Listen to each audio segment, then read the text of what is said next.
Okay then, great. So Rabosai, tonight we're on Daf Yudalid Omid Beis, and you know that Masechet Yoma is full of kodshim, and tonight we get a little bit of a glimpse, a taste of kodshim, and we're going to start from the third line down from the top.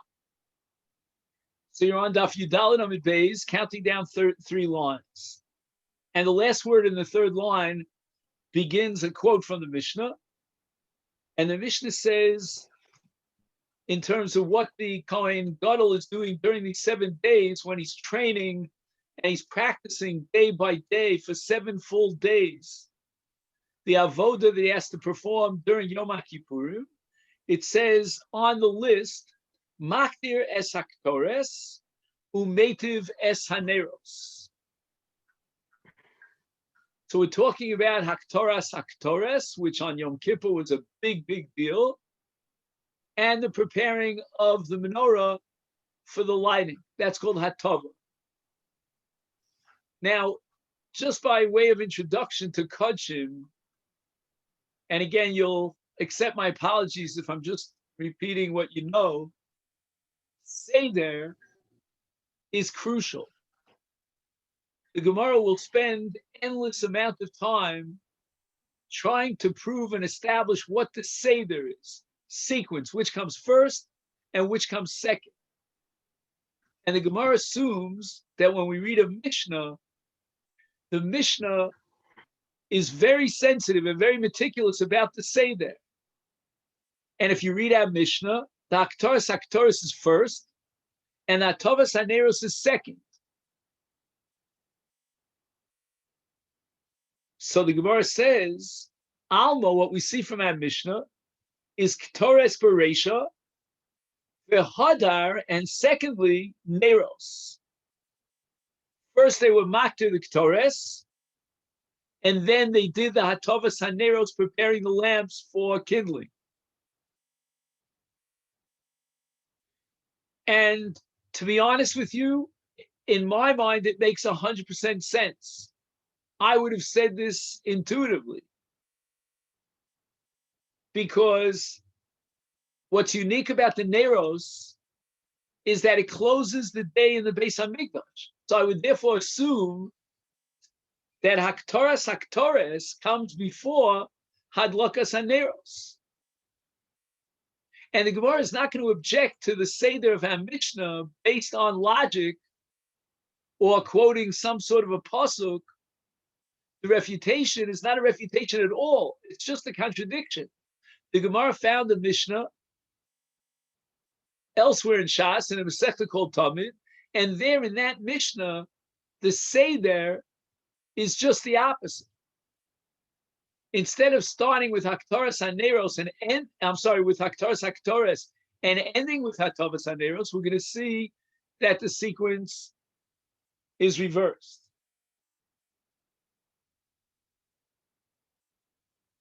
Now, exactly what is Hatavas HaNeros?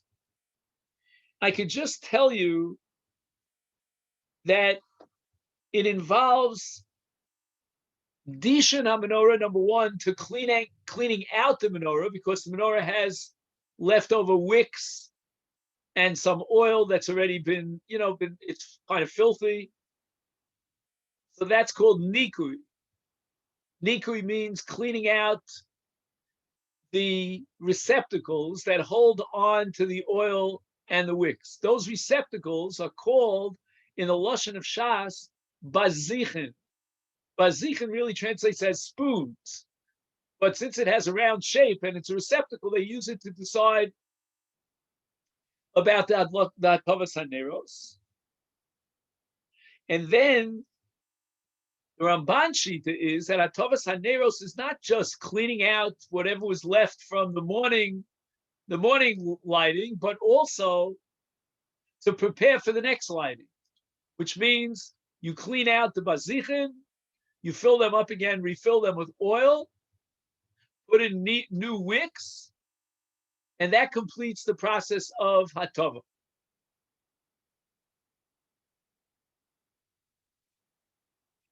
The Rambam has a third shita. The Rambam's opinion is that Hatavas Haneros is a three-part proposition. It starts with Nikui, cleaning out the old ones. Then it goes on to preparing the new ones, and finally the actual hadlaka.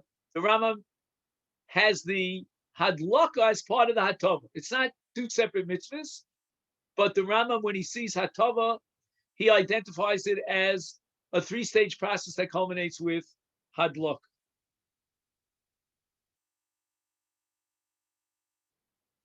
Now, the first stage, which is called Dishun HaMenorah, could possibly be the key to understanding the Mishnah and Talmud that we're about to start learning.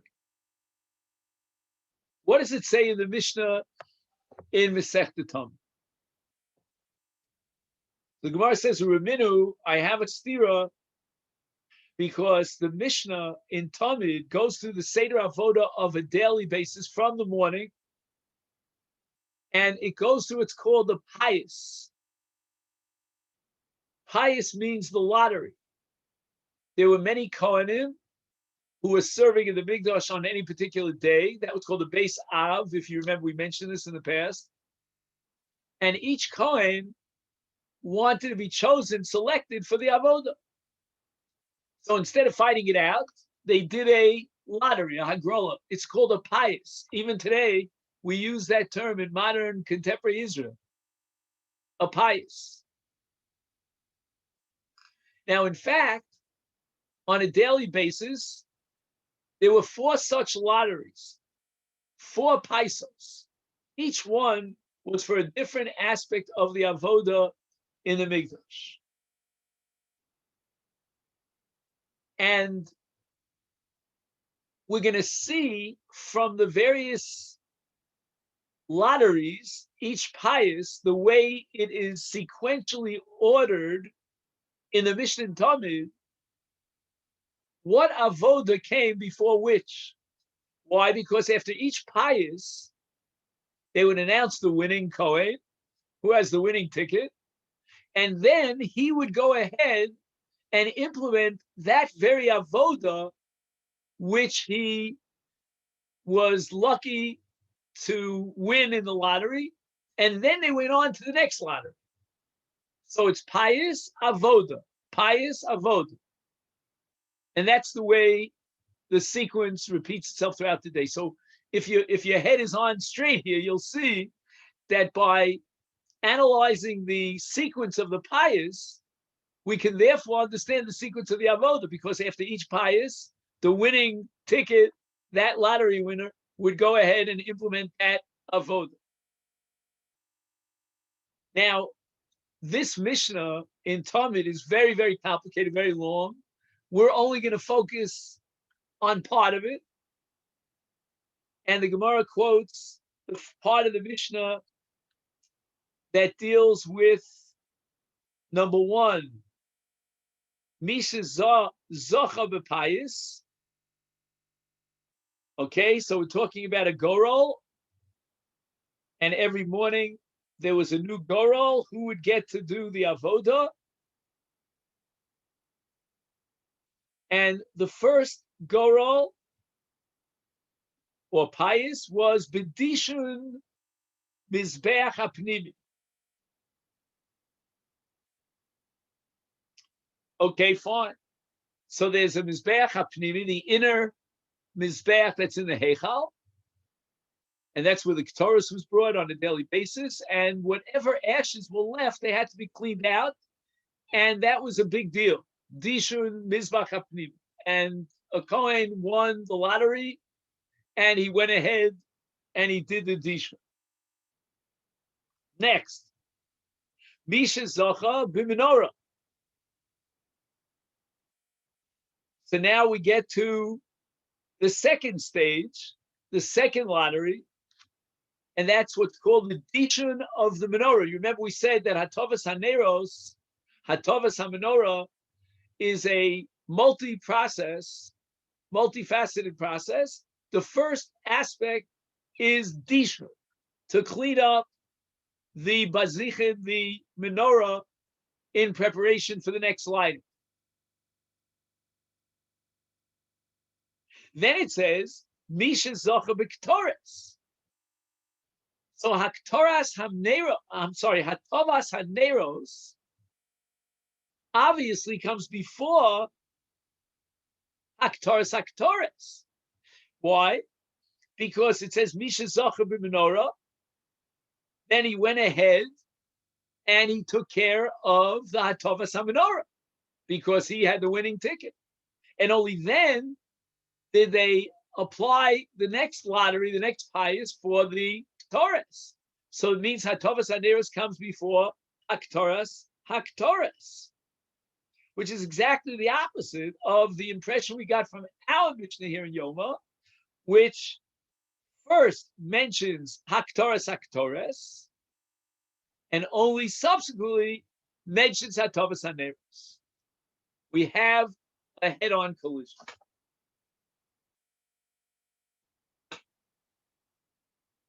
Now, at this point, the Gemara is interested in answering the following question. Which Tana was in charge of Masechet Yoma?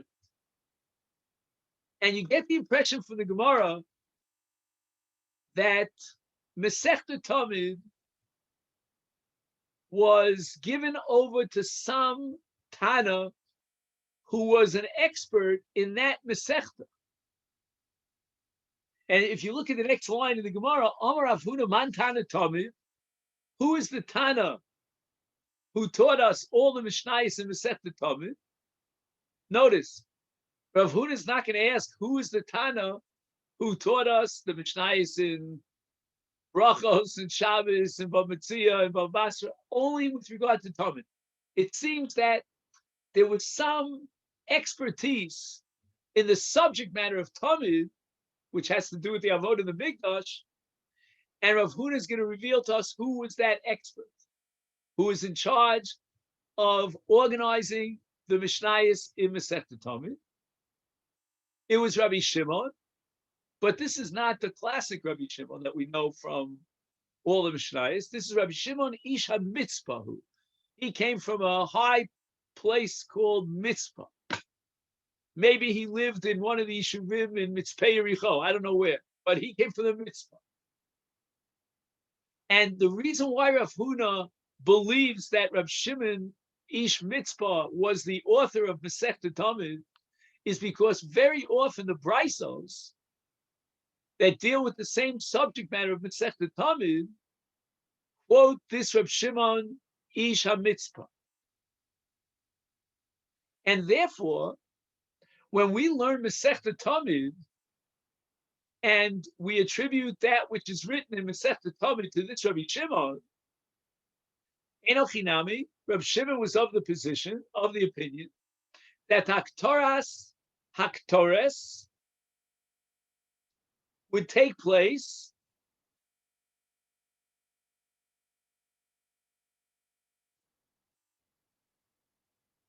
what do we say? The Haktores took place after the Neros, after the Hatovas HaNeros. So our Mishnah here, Masechet Yoma, reflects the sheet of all the Tanoim, the classic Mishnah, and we can assume that Rabbi Yehuda Nasi, based on his Rebbe, Rabbi Meir, authored the Mishnah, and our Mishnah says clearly that the Ketores comes first and the Neros come last. We have a Mishnah in Tamid, and the Mishnah in Tamid reverses the order and has the Neros first and then Haktores in the Mishnah of the Pious. That Mishnah was authored by Rabbi Shimon Ish HaMitzpah. And at this point, the Gemara is very satisfied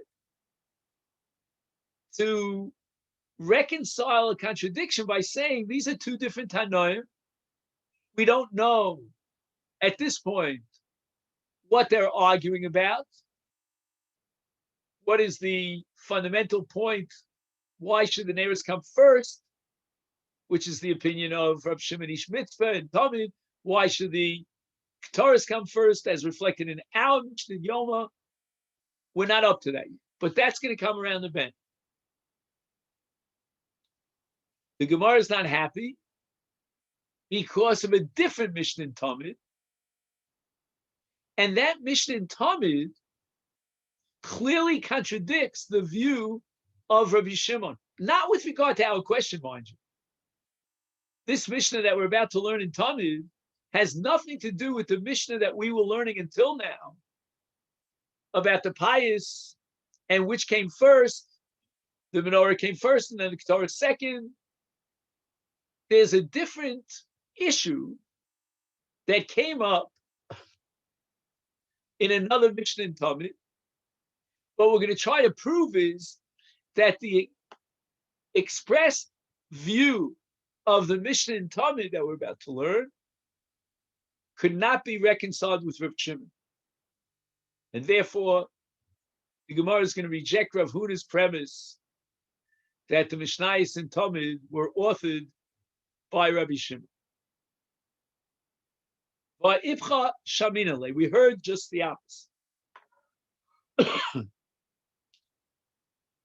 Isnan, we're about to learn a Mishnah in Talmud that deals with the carbon Talmud, specifically the Talmud Shel Shachar, the morning Talmud. And we're going to learn about the Zrikas Hadam on the Mizbeach. We're talking about the Mizbeach HaChitzon. That's the copper Mizbeach that was in the Azara, as opposed to the Mizbeach HaPnimi in the Heichal. And the question is the carbon Talmud, in terms of the avodah, identical with every other carbon olah? The Talmud is a carbon olah. And we know exactly how the procedure for a carbon Talmud, a carbon olah is, in terms of the way that was zorek the dam,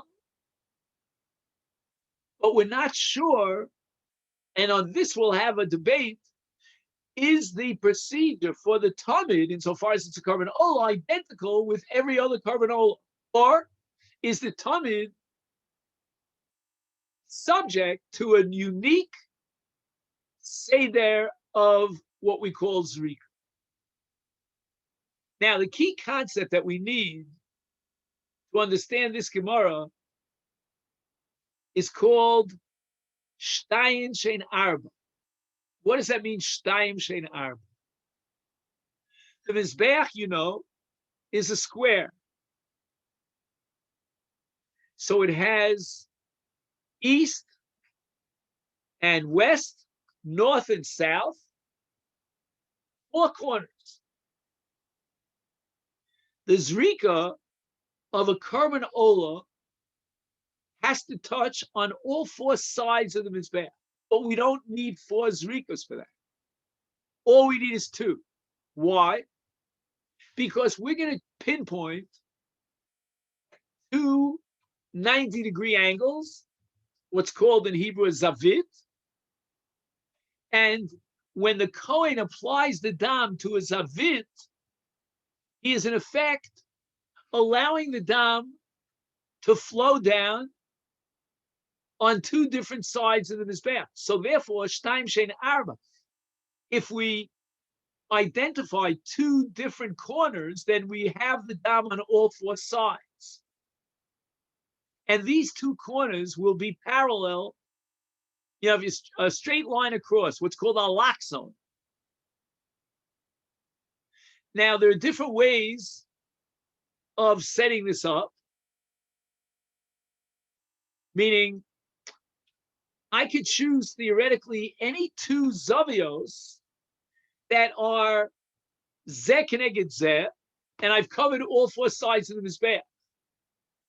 But with regard to a carbon Talmud, we have a definite ruling as to which of the 2 zavios, and not only that, in which sequence the dam is going to be applied.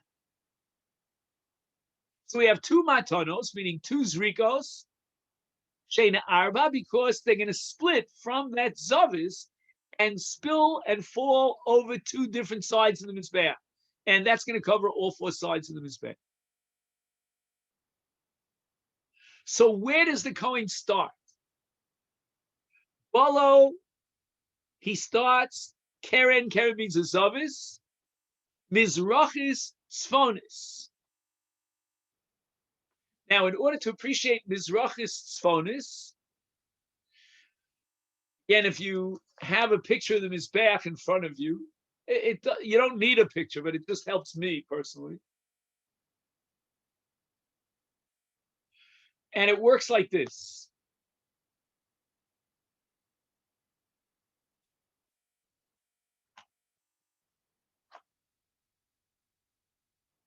You know that the Mizbeach has a ramp, which is called the kevesh. The kevesh starts in the south and takes you north in the north direction as you climb up the Mizbeach. To the right and to the left are the east and the west. So again, if you're drawing a straight line going up the Mizbeach, up towards the Mizbeach, before you turn to the right and to the left, you are walking from south to north. If you turn to your right, you're turning towards the east. If you turn to your left, you're turning towards the south. So what is the Keren Mizrachis Tzfonis? It means that you go up the ramp, you turn towards your right. Again, the Mizbeach is a square. And you take that walk straight down the eastern side of the Mizbeach, which is on the right side, until you hit the north. And at that point, when you hit the north, you're on a Keren, you're on a Zavis, which is Mizrachis Tzfonis. Okay.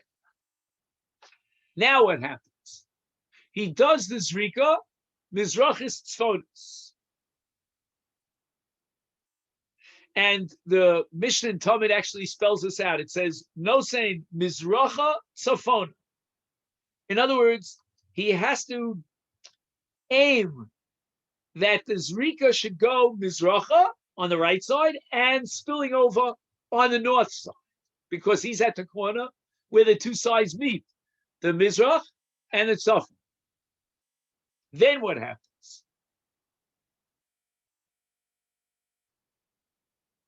At this point, he now has to go around the Mizbeach, because again, he has to hit two other sides. So far, the dam went on the eastern side and the northern side.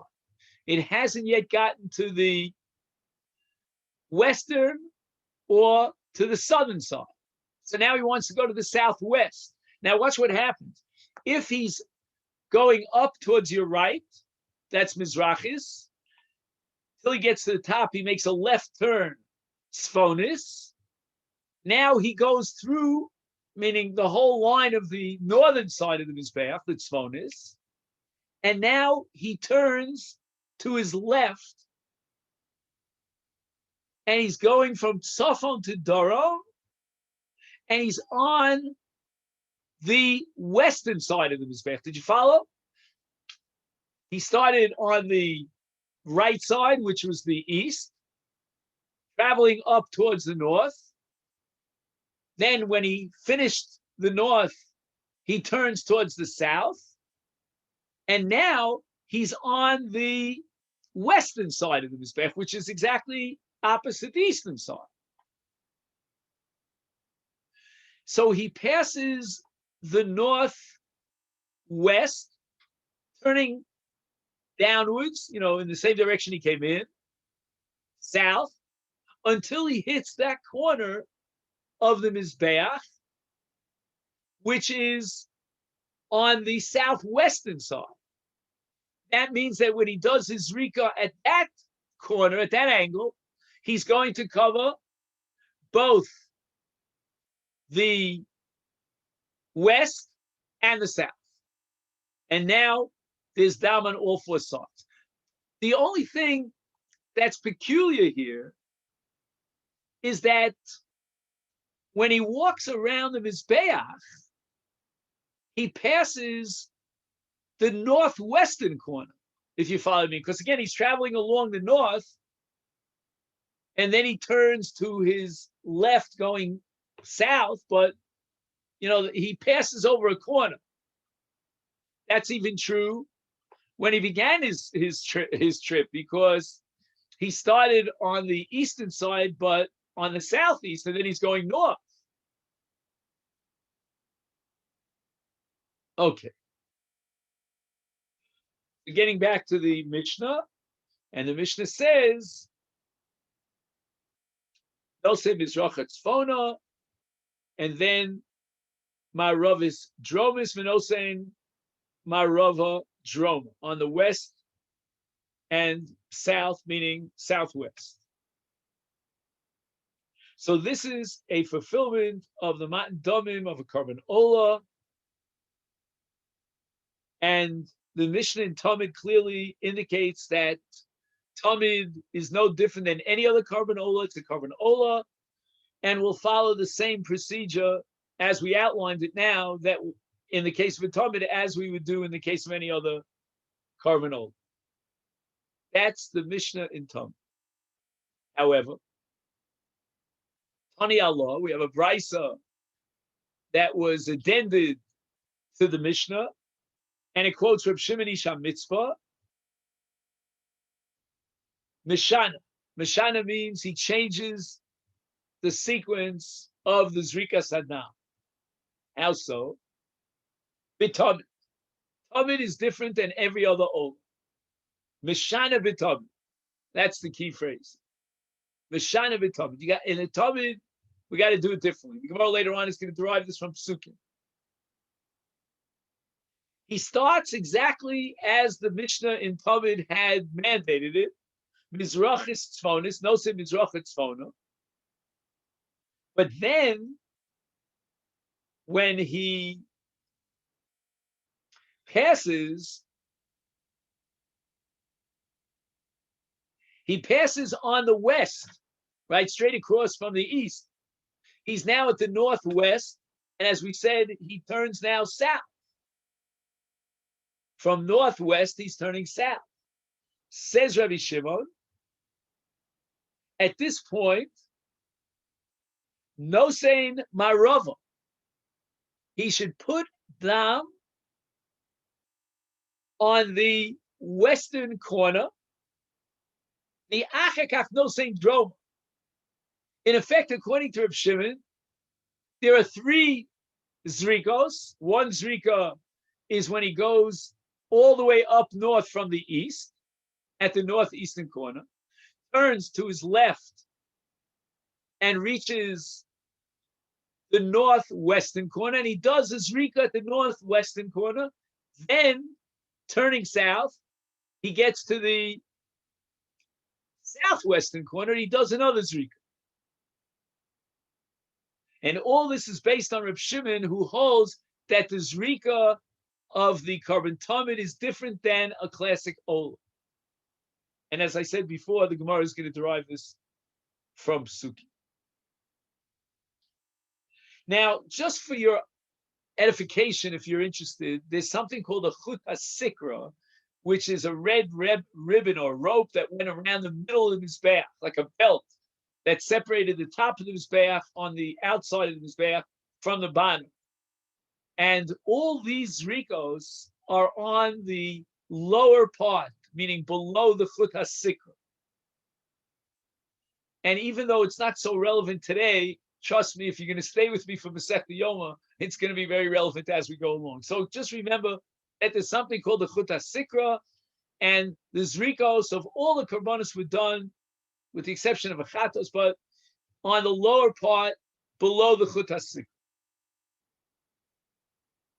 So now the Gemara has established that Rav Huna's position is unacceptable. Rav Huna argued that the Mishnayos and Talmud were authored by Rabbi Shimon Ish Mitzvah. That can't be so, because the Mishnah in Talmud identifies the zrikos of a korban Talmud with that of all the olos. And it was Rab Shimon who disagrees with that Mishnah in Talmud. Had Rab Shimon authored the Mishnah in Talmud, he would have had a different sequence of zrikos for the korban Talmud. He would have gone up the east to the northeastern side, then turning towards the west, he would put a zrika on the zavis of the northwest, and then go down south with another zrika on the southwest. El Amar Rav Nachman, El Amar Rav Yochanan. I'm going to do it the exact opposite of Rav Huna. Mantana Seder Diyoma. I'm going to tell you that I can identify the Tana of Seder Diyoma, and that's going to be Rabbi Shimon Ish HaMitzvah. And now we're switching things around. We thought, according to Rav Huna, that Rav Shimon Ish HaMitzvah was the expert in Talmud. No. He's the expert in Yoma Kippur. And therefore, when he disagrees with the Mishnah in Talmud about the Seder of the Zrikos with regard to the morning Talmud, that's because he did not author the Mishnayos in Talmud, but he did author the Mishnayos in Yoma.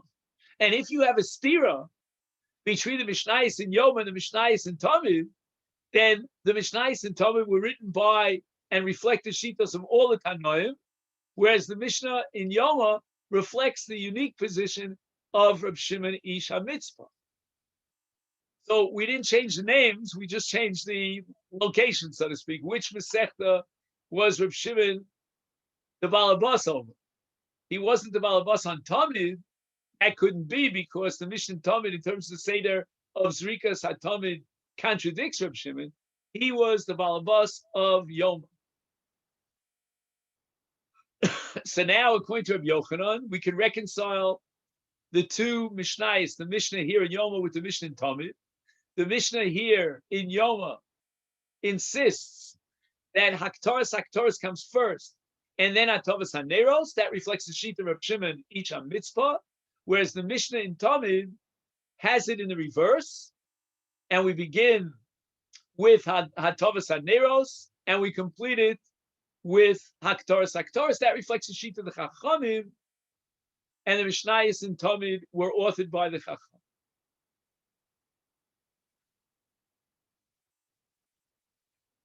So the Gemara is not happy, because we have another Mishnah in Yoma, and that's going to contradict our Mishnah in Yoma.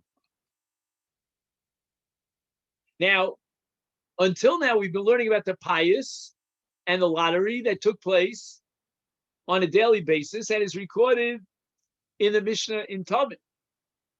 But there's also a record of the various lotteries of the Paisos in the Mishnayos in Yoma.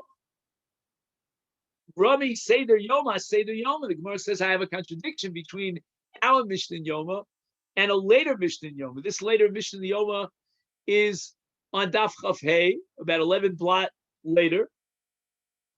And again, that Mishnah goes through the sequence of the pious.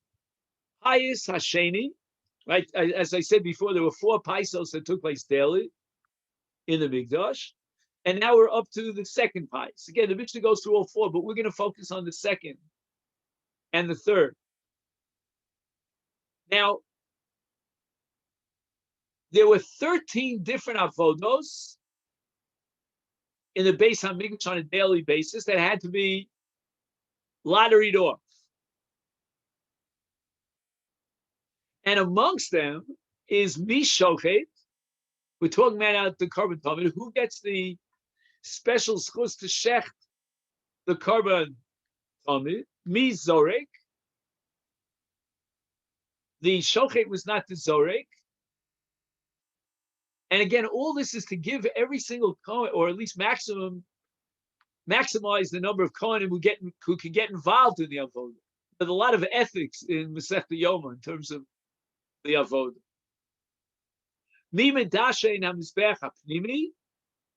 Now watch what happens now, because we're trying to determine the sequence of Hatavas Haneros vis-a-vis Haktaras.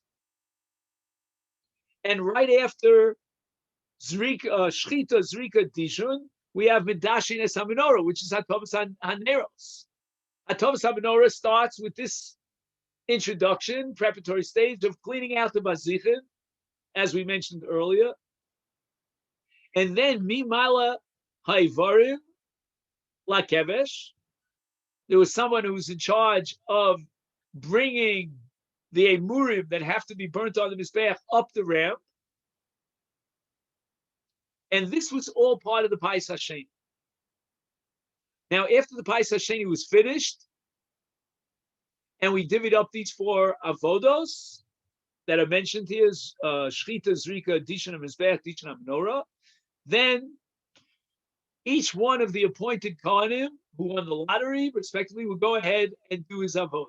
So that Hatavas Haneros was done between the Pais Hasheni and the Pais Hashlishi. What was divvied up in the Pais Hashlishi? Kadoshim Liktores Bo Vesfisu. They made an announcement that if you've never gotten a chance to bring the Ketores, now's your chance. Come forward and participate in the lottery. They excluded any Kohanim who in the past had already brought the Ketores. They wanted to give every Kohen a shot at Ketores.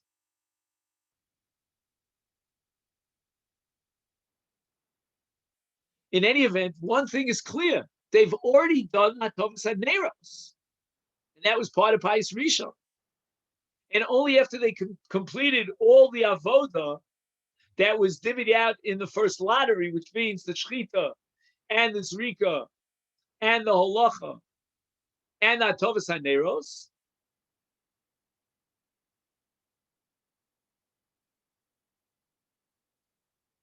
I'm sorry, I meant, and the Dishan HaMizbeach HaPnimi and the Hatavas Haneros, then they went on to the Aktaras.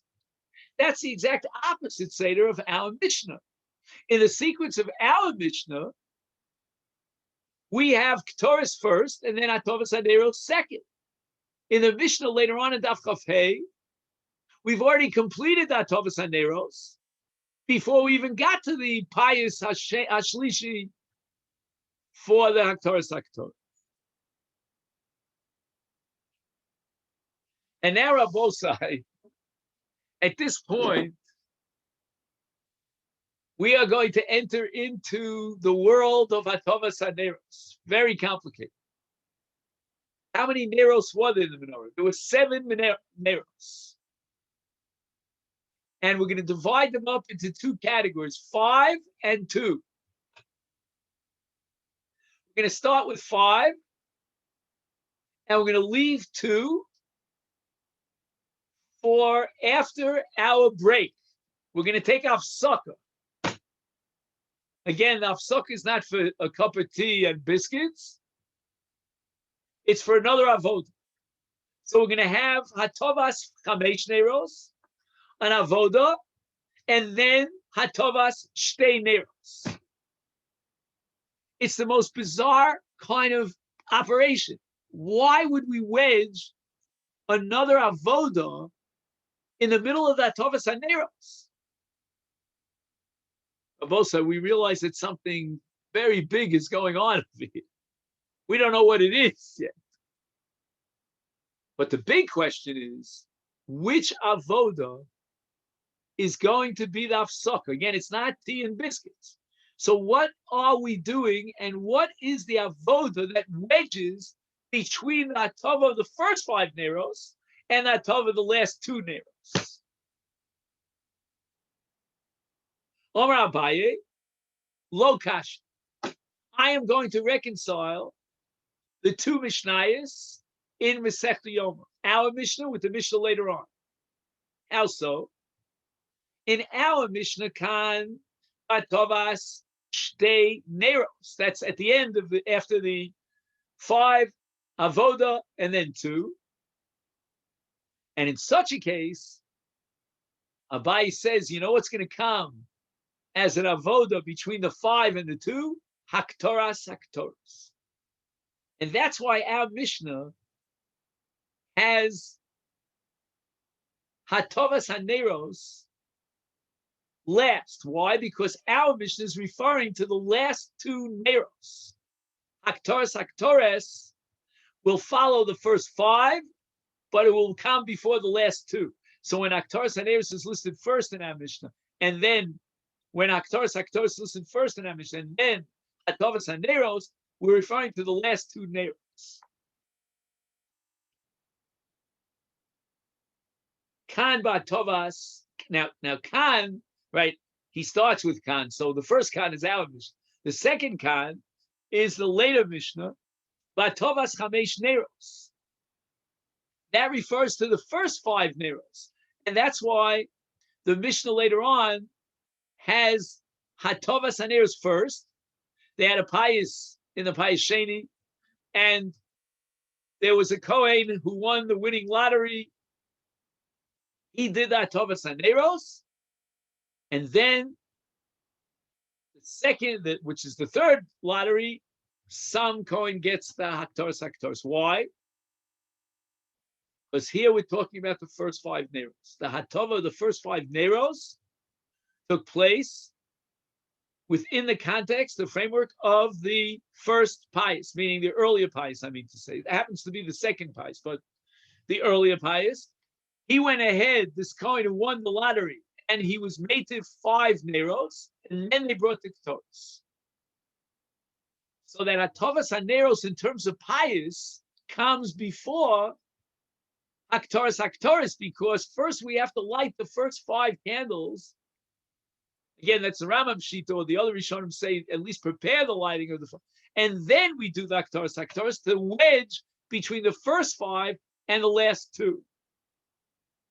Ismail Mela says, Abaye, there's no contradiction between the 2 Mishnayos. It's a matter of which neros you're talking about. In the Mishnah on Daf Chav Hey, we're talking about the pious. If we're talking about the pious, we're talking about the first series of the first round of Hatova, which means the first 5. Hence, we finish with that pious. We've done the Hatova for 5 neros. Now we need an avoda to separate what I call the tea and biscuits between the 5 and the other 2, and that's going to be the Aktoras. So neros comes first, Ketores comes second. Our Mishnah is not talking about the first 5, but the last 2, because our Mishnah wants to complete the avoda of the day, and in that sense, Ketores comes first and neros comes second. Why? Because we're talking about the last 2 neros. So the Gemara doesn't like this either. Why? Lememra, are you telling me that Abaye holds that Torah's mafsiklu, that when the Torah requires a hefsek between the first 5 hatova and the last 2, the Torah pointed towards the Ketores? Abaye says just the opposite. Abaye misader marocha mishmei the Gemara, and this is based on a Masechta Zvachim, and Abaye sets up the entire Seder of the Avoda of the day in the Mikdash. Mishmei the Gemara means he took a consensus amongst all the scholars in the Beis Medrash, all the Yeshiva Bachrim, and everybody was on board, and this is the Seder. And this is the sequence that Abaye codifies and advocates. And what happens in Abaye's sequence? Guess what comes between the Hatava of the 5 and the Hatava of the 2? It's going to be the Tamid, not the Ketores. Number 1, Dam HaTamid, which means that they shechted the Tamid, and then they did the Trikas Adam of the Tamid. We're talking about the Tamid Shel Ben Arbayim. Mafsiklu, that's going to be that interruption between the first 5 neros, Hatavas Chamesh neros, and the last 2 Hatavas Shtei neros. So now we have 2 shitos, and Abai seems to be contradicting himself on the issue. What is that unidentified, unspecified avoda that has to come as a hefsek between the first 5 neros and the last 2? Is it the Ktores or is it the Tamid?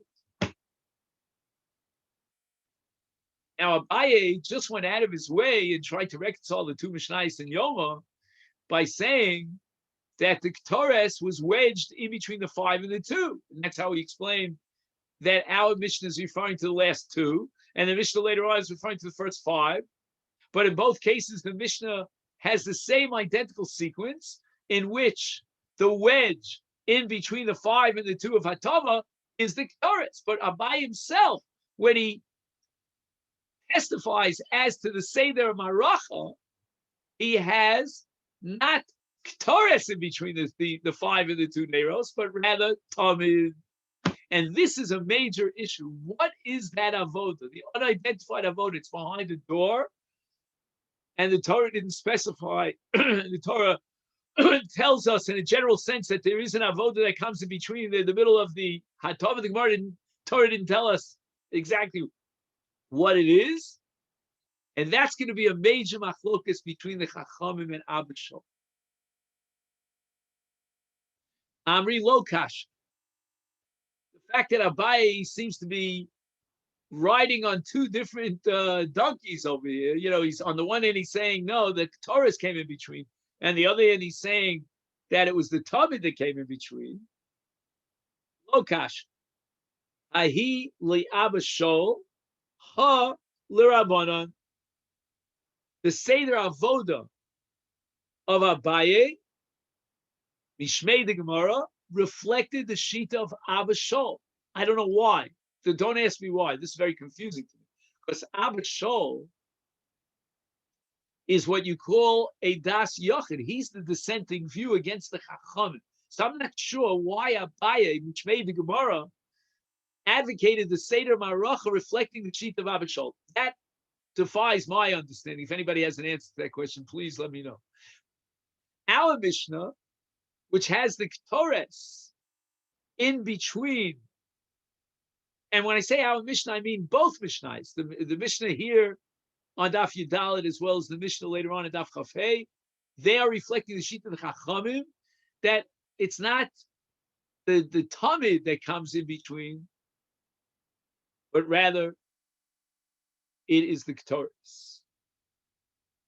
This Sanya, we learned in a Brisa, Lo yetiv es haneros, v'achar yaktir. He shouldn't be native. The Kohen shouldn't be native all 7 neros and then be maktir the Ketores. Ella, this is the Chachamim Shita. Yaktir v'achar yetiv, meaning he should, after he's done already the Hatov of 5 neros, then he should go ahead and do the Akatara of the Ketores, and then he does the Hatov of the last 2 neros.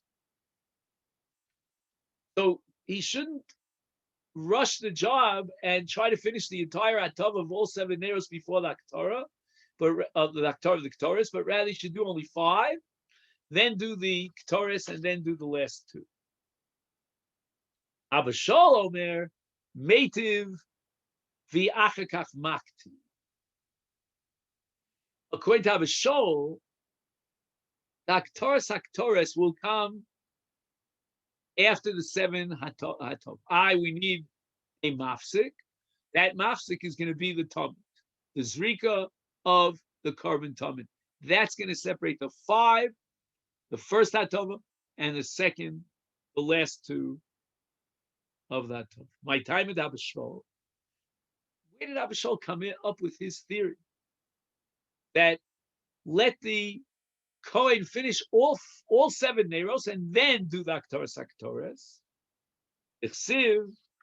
Because with regard to Ketores, at the end of Sefer Shmos, I'll read the whole pasuk. It says, "V'ktir olav Aaron Ketores sabiv Baboker, behetivo es haneros.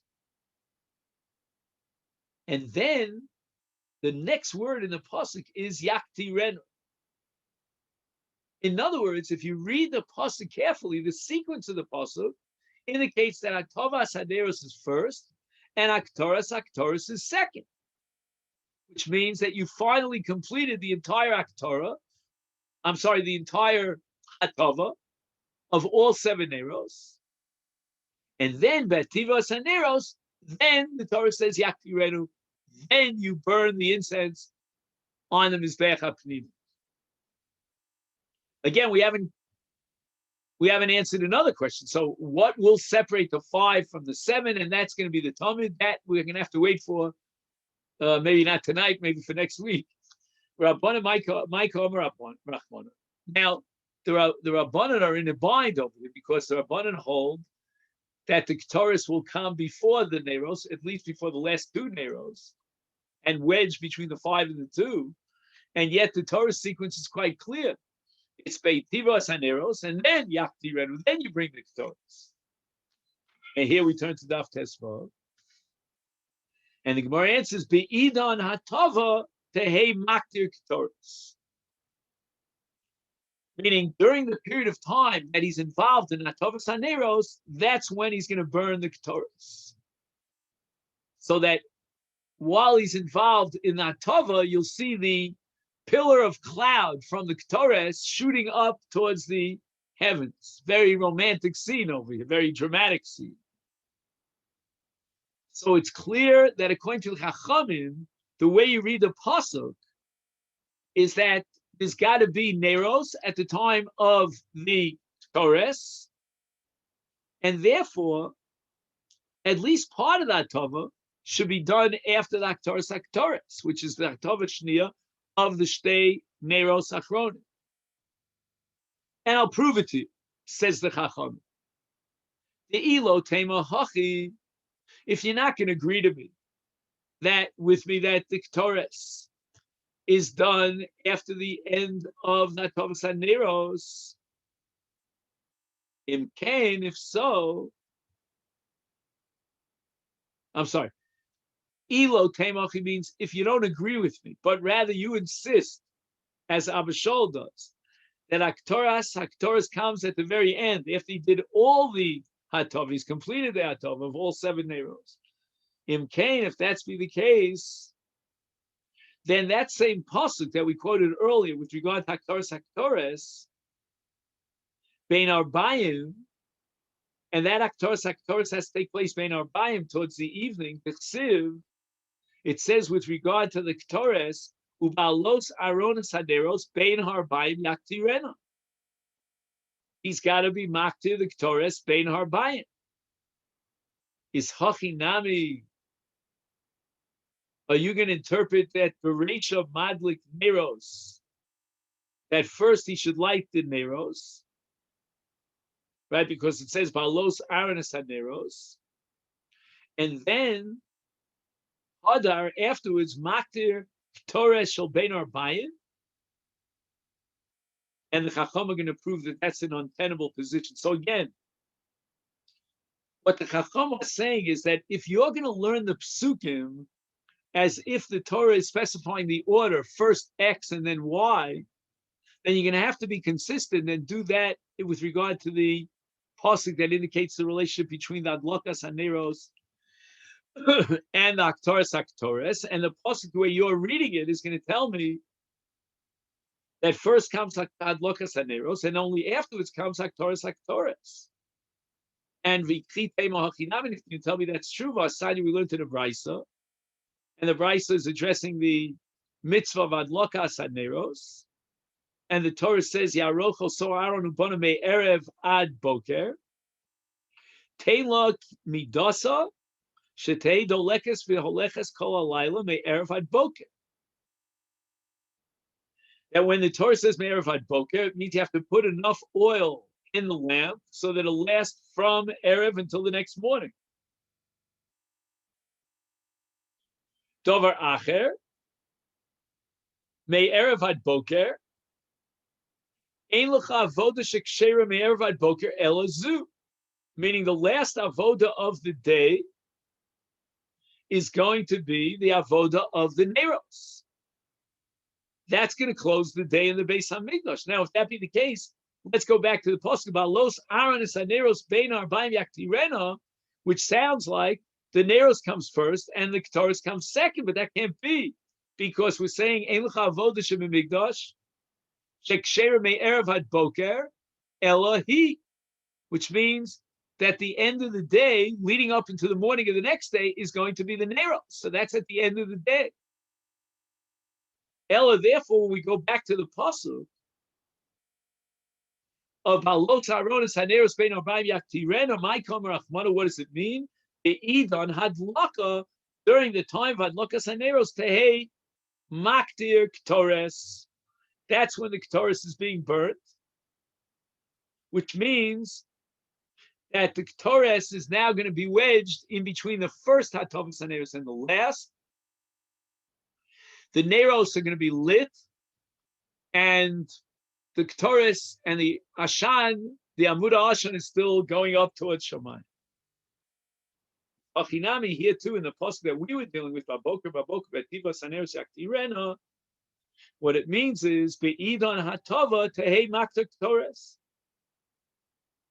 And that means that during the course of the Hatavas Haneros, the Ketores is being burnt, and that means after the first 5, Hatava, and then before the second. Rabbi Shol, what is he going to do with the argument of the Chachamim from the Ketores of Ben Arbayim? He's going to answer Shiny Hassam. There, if you're careful about reading the pasuk, it says Yaroch Oso Aronu Banov Me'erev Ad Boker, in terms of Adlokas Neros Ba'erev, and the Ksiv Oso. And there's an extra word that's redundant in this pasuk. It says Yaroch Oso Aaron. It could have said Yaroch Aaron Banov. What is the extra word Oso teaching us? And that's a drasha that teaches us that of all the avodas hayom, it's Adlokas Haneros, which is the last avoda. That's the Oso, coming to exclude the Aktaras. So you're right. If not for the extra word Oso, it would imply the pasuk should be interpreted as if the Aktaras comes after the Adlokas Haneros, but because of the extra word Oso, we therefore derive the conclusion that the Neros have to be the last avoda of the day in the Mikdash.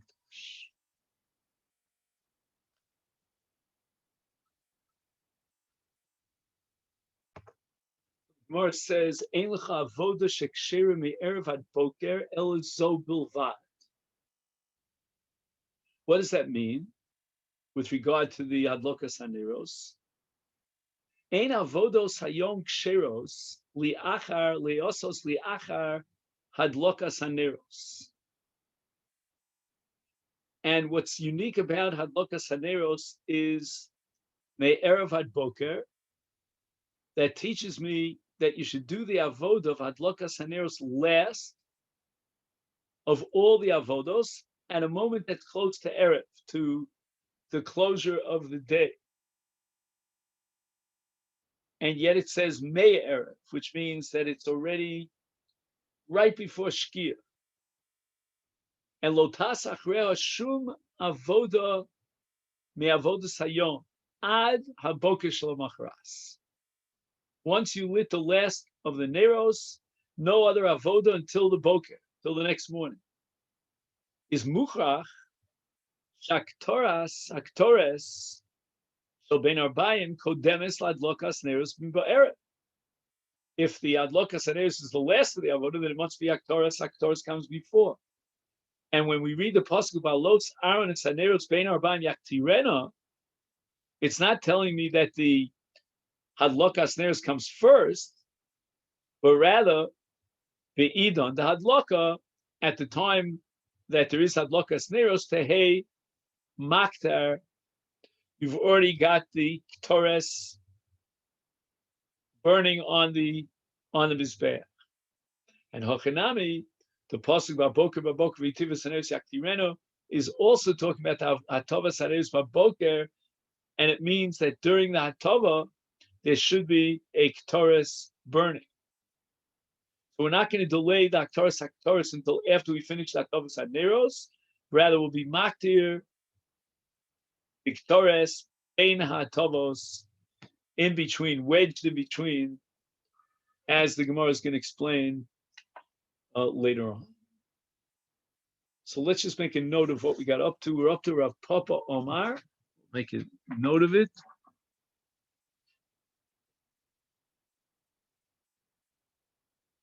And that's where we're gonna conclude.